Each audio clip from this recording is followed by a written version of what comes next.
4টি হার্ড ডিস্কে সব তথ্য দেওয়া হয়েছে, রাজ্যের তরফ থেকে বলা হয়েছে, কিন্তু রিপোর্ট বলছে একটি ক্যামেরার ফুটেজ দেওয়া হয়েছে, এমনই মন্তব্য করেছেন প্রধান বিচারপতি। শুনুন একবার। 7 to 8 hours of footage is given. Ask your police Yes. team. Has that? Ask her 1 second. Four hard disks. Has the DVR been handed over to? Yes. This is what happens. Mother, the statement is made that it is not handed over. It is handed over in front of people. Mother, it is not as doctors. We have a handing over, taking over documents signed by CBI. DVR has only 27 minutes. That the DVR was handed over, but it has only a recording of 27 minutes footage. It was sealed, Mother.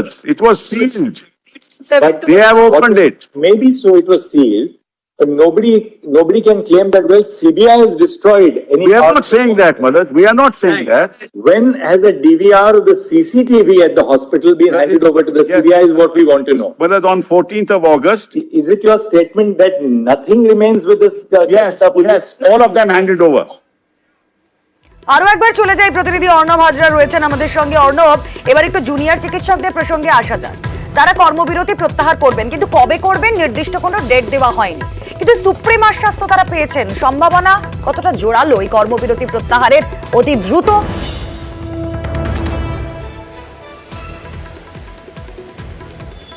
দেখো, রুমেলা, এক্ষেত্রে একটা বিষয় রয়েছে, স্বস্তি এবং অস্বস্তি দুটোই কিন্তু লুকিয়ে রয়েছে জুনিয়র ডাক্তারদের। স্বস্তির কথা যদি বলো, তাহলে যে 5টা পয়েন্ট নিয়ে এতদিন আন্দোলন করছে জুনিয়র ডাক্তাররা, সেই 5টা পয়েন্ট সুপ্রিম কোর্টের শীর্ষ আদালতের নজরবন্দি তারা করতে পেরেছে এবং সেই পয়েন্টগুলো অ্যাড্রেস করতে পেরেছে মুখ্যমন্ত্রী, রাজ্যের যিনি হেড প্রশাসনিক প্রধান আমাদের মুখ্যমন্ত্রী, তার পাশাপাশি সুপ্রিম কোর্টে। এবং এই যে মিটিং হয়েছে, কি হয়েছে না হয়েছে, সেটা সুপ্রিম কোর্টের অর্ডারের মধ্যে লিপিবদ্ধ থাকছে। অর্থাৎ আজ থেকে 50-100 বছর পরেও যদি হয়, সুপ্রিম কোর্টের অর্ডারটা থাকবে, সেখানে কিন্তু এটা নজির হিসাবে থাকবে। সেটা যদি তাদের স্বস্তির হয়, পাশাপাশি অস্বস্তির জায়গা তারা পয়েন্ট আউট করছে তাদের সিনিয়র অ্যাডভোকেট ইন্দিরা জয়সিং, যে কারা এর জন্য দায়বদ্ধ। অর্থাৎ এই জুনিয়র ডাক্তাররা বা চিকিৎসক সমাজ কাজ করার মধ্যে 3টে জায়গার সঙ্গে তারা সম্পর্কযুক্ত থাকেন। এক, ওয়েস্ট বেঙ্গল মেডিকেল কাউন্সিল, যারা তাদের রেজিস্ট্রেশন দেয় আমরা জানি, তার পাশাপাশি তাদের বিশ্ববিদ্যালয়, হেলথ ইউনিভার্সিটি আর স্বাস্থ্য দপ্তর। এই 3টে ডিপার্টমেন্টে কোথাও কিন্তু সেভাবে নড়চড় সরানো হয়নি। তাদের দাবি ছিল, সেটা রাজ্য মেনে নিয়েছে। গতকাল বৈঠকের পর 2 স্বাস্থ্য অধিকর্তা এবং শিক্ষা অধিকর্তা তাদের সরিয়ে দেওয়া, এই বিষয়গুলো মেনে নেওয়া হয়েছে। কিন্তু এমসি অর্থাৎ মেডিকেল কাউন্সিল, তার কোনো রদবদল হয়নি এবং রাজ্যের যে প্রশাসনিক কাঠামো, তার মধ্যে কোনো রদবদল হয়নি। এবং এই ঘটনার জন্য কারা ফিক্সেবল, অর্থাৎ রেসপন্সিবিলিটি কাদের, তাদের যদি না নির্দিষ্ট করা হয়, তাহলে তারা কিভাবে কাজ করবেন, কারা তো সেই একই সিস্টেমে কাজ করতে কর্মবিরতি ছেড়ে ফিরবেন, তারা আবার যে একই রকম রোষের শিকার হবেন না, একই রকম ঘটনার পুনরাবৃত্তির মুখোমুখি হবেন না, সেটাকে নির্দিষ্ট করে দেবে। অর্ণব, তুমি একটু আমাদের সঙ্গে থাকো, আইনজীবীদের কিছু বক্তব্য শোনা যাক। কি হলো শুনানিতে এবং কোন কোন অংশ আজকে উঠে এসেছে? আমি প্রথম থেকে শুনানি যাবে, মানে যেভাবে হয়েছে ক্রনোলজিক্যালি এক্স্যাক্টলি ওইভাবে আমি এক্সপ্লেইন করব। ফার্স্টে it is started with the submission of the status report. এটা 3 number status report, the 3rd status report submitted by CBI. প্রথম দিন 20 তারিখে স্ট্যাটাস রিপোর্ট সাবমিট হয়েছিল, 22 তারিখে হয়েছিল, 9 তারিখে হয়েছিল, তারপর আজ হলো।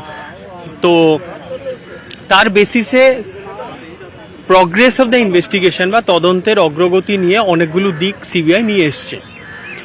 আমরা লাস্ট অকেশনে 9 তারিখে মিস্টার ইদুলজি আর্গু করেছিলেন অনেকগুলো সাইন্টিফিক এভিডেন্সের পয়েন্ট নিয়ে। সেই ম্যাক্সিমাম দিকগুলোই হয়তো সিবিআই কভার আপ করেছে, যেটা আমরা চিফ জাস্টিসের অবজারভেশন থেকে শুনতে পেলাম। যেহেতু ম্যাটার খুবই সেন্সিটিভ এবং এই মামলায় অনেকগুলো মাল্টি লেয়ার্স ইনভেস্টিগেশন হচ্ছে, this is a broad matter. Multi layers ইনভেস্টিগেশনের জন্য অনেক টাইপের অ্যাকিউজ রয়েছেন, এখানে সাসপেক্ট রয়েছেন, যেটা চিফ জাস্টিস বা কোর্ট চাইছেন না কোনো রকম তদন্তের গতি প্রকৃতি কোন দিকে যাচ্ছে সেটা যাতে কেউ জানতে না পারে। বাট মহামান্য আদালত আজ এটাকে সাধারণ লোককে আশ্বস্ত করেছেন, বারবার উনি এটাকে বলেছেন যে সাধারণ লোকের ঘাবড়ানোর কোনো জায়গা নেই, যে তদন্তে এত দেরি হচ্ছে কেন। হ্যাঁ, as an advocate also I feel that সিবিআইকে একটা কমপ্লিট টাইম দিতে হবে, কারণ সিবিআই এই মামলায় 5 দিন পর থেকে এসছেন। প্রথম 5 দিনে যে গোল্ডেন আওয়ার্স ছিল ইনভেস্টিগেশনের, তার মধ্যে অনেকগুলো এলিগেশনস আছে to bury of the this evidences, evidence destruction, evidence manipulation, lot of things have been altered. তো সেই দিকগুলোর পর যে বাকি যে দিকগুলো আছে সেখান থেকে সিবিআই ইনভেস্টিগেশন শুরু করলো।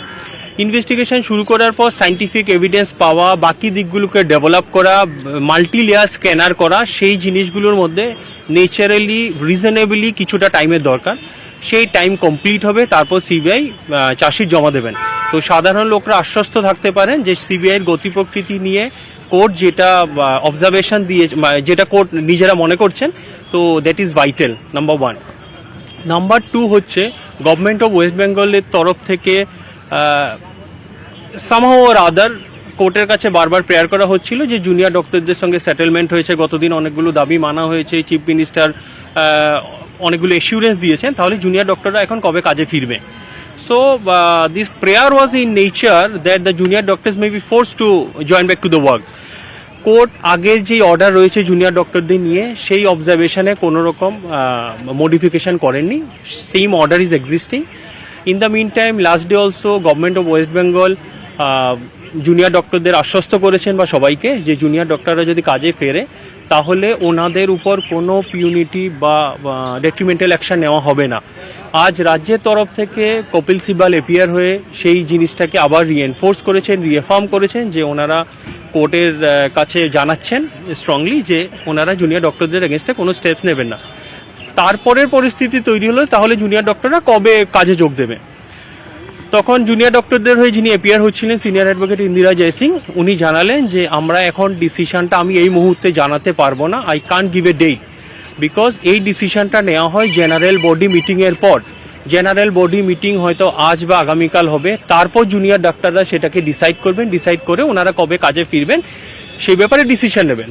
কোর্ট খুবই প্রসঙ্গত এই একটা সুপ্রিম আশ্বাস পাওয়া গিয়েছে জুনিয়র চিকিৎসকরা হয়তো আজ বা কালের মধ্যেই কোনো একটা ডিসিশনে যাবেন, তারা জিবি বৈঠক করবেন।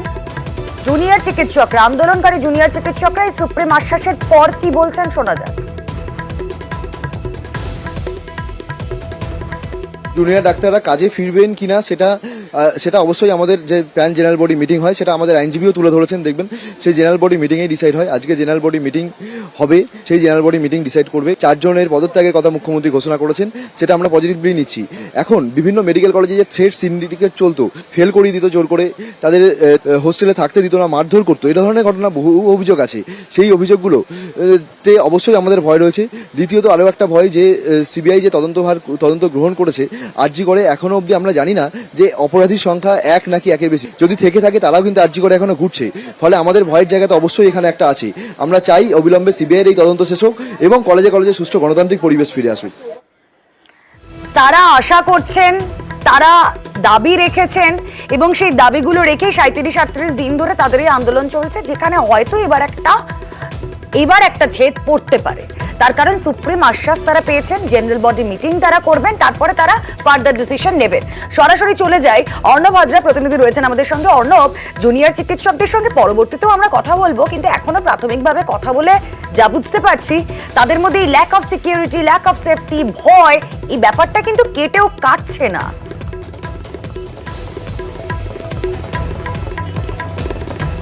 দেখো, আমি অন্য একটা দিক বলবো। এই দীর্ঘ প্রায় 11টা থেকে শুনানি, প্রায় 2 ঘন্টার শুনানি।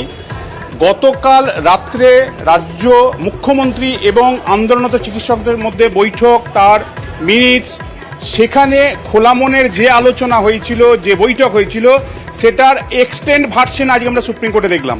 কেন বলছি এ কথা? আজকে যখন সুপ্রিম কোর্ট প্রশ্ন তুলছে চুক্তিভিত্তিক কর্মীদের দিয়ে যে 36 ঘন্টা চিকিৎসক কাজ করছেন তার নিরাপত্তা দেওয়াটা ঝুঁকি, এটা করা যায় না, এই জায়গা থেকে, এবং একই সঙ্গে জেন্ডার বৈষম্য, অর্থাৎ মহিলা চিকিৎসক 12 ঘন্টা ডিউটি করবেন, হয়তো সেখানে মেল যারা ডক্টর রয়েছেন তাদের ডিউটি আওয়ার্স অন্য হবে, এটাও হতে পারে না।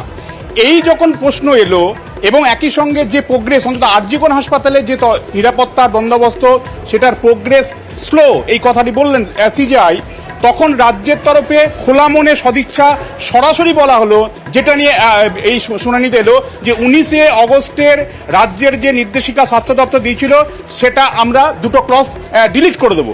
অর্থাৎ রাজ্য আরও এক ধাপ এগোলো। রাজ্য যে নির্দেশিকা জারি করে বলেছিল 12 ঘন্টা মহিলা চিকিৎসক ডিউটি করবেন, এবং তাদের জন্য এই ব্যবস্থাপনা সেই সাব ক্লজগুলো ডিলিট করে দিতে রাজ্য সম্মত হলো। অর্থাৎ যে সদিচ্ছা গতকাল ছিল সেই সদিচ্ছাটা আরো এক্সটেন্ড হলো রাজ্যের। এই জায়গা থেকেই হয়তোবা এই মামলার চাপে পড়ে জুনিয়র ডাক্তারদের সিনিয়র অ্যাডভোকেট ইন্দিরা জয় সিং তিনিও যখন সওয়াল করতে গেছিলেন, আমি যেটা শুরুতে একটু আগে বলছিলাম যে এই মেডিকেল কাউন্সিল, স্বাস্থ্য বিশ্ববিদ্যালয়, তারা যে বিশ্ববিদ্যালয় আন্ডারে পড়াশোনা করছে এই জুনিয়র ডাক্তাররা, এবং স্বাস্থ্য দপ্তর বা স্বাস্থ্য বিভাগ, এই তিনটের মধ্যে তো কোনো পরিবর্তন হচ্ছে না। সেই মানুষগুলোই রয়েছে, তারা তো আবার এরকম সমস্যার সম্মুখীন হতে পারেন। এইরকম একটা পয়েন্ট উত্থাপন করলেও শেষমেশ তাদের তরফে জুনিয়র ডাক্তারদের আইনজীবী, রাজ্য যখন নিজে বলছে বিজ্ঞপ্তি আমি ওই ডিলিট করে দেবো ওই অংশ সুপ্রিম কোর্টে পর্যবেক্ষণের পর, তারাও বলছে যে আমরা আমাদের কর্মবিরতির সিদ্ধান্ত প্রত্যাহার করে নেব, কারণ সুপ্রিম কোর্ট যেহেতু তার অর্ডারের মধ্যে তাদের এই 5 পয়েন্ট ডিমান্ডটাকে নোট করছে, তার কতটা ফলশ্রুতি হয়েছে, কতটা ফলাফল এসছে আন্দোলনের পর সেটাও রেকর্ড করছে, মিটিং এর ফলাফল রেকর্ড করছে। তাই তারাও এই কর্মবিরতি প্রত্যাহার করবে, কাজে যোগ দেবে। পিউনিটিভ অ্যাকশন গতকাল মুখ্যমন্ত্রী বলেছে নেওয়া হবে না, মিনিটসের সিদ্ধান্ত হয়েছে, আজকে রাজ্য সেটা আবারও বললো। সেই জায়গা থেকে অর্থাৎ রাজ্য বললো আমি বিজ্ঞপ্তি 19 অগস্ট বিজ্ঞপ্তি আমি দরকার হলে দুটো ক্লাস ডিলিট করে দেবো, সেই সঙ্গে জুনিয়র ডাক্তাররা বললে আমরাও কাজে ফিরবো, তবে আমাদের সমস্ত আজ পর্যন্ত 37 দিনের সিদ্ধান্ত একেবারে অর্ণব, আমাদের নজর থাকে এদিকে। আমি খুব সংক্ষেপে, আমার সঙ্গে গেস্ট রয়েছেন, তার কাছেই যাই। অরিন্দম দাস রয়েছেন, বিশিষ্ট আইনজীবী। খুব একটা পজিটিভ দিশার কথা কিছুক্ষণ আগে আপনি বলছিলেন না, আসলে যে কোনো কিছু শেষ যদি একটা পজিটিভ নোটে হয় তাহলে আগামী পথ চলাটা আরো প্রশস্ত হয়।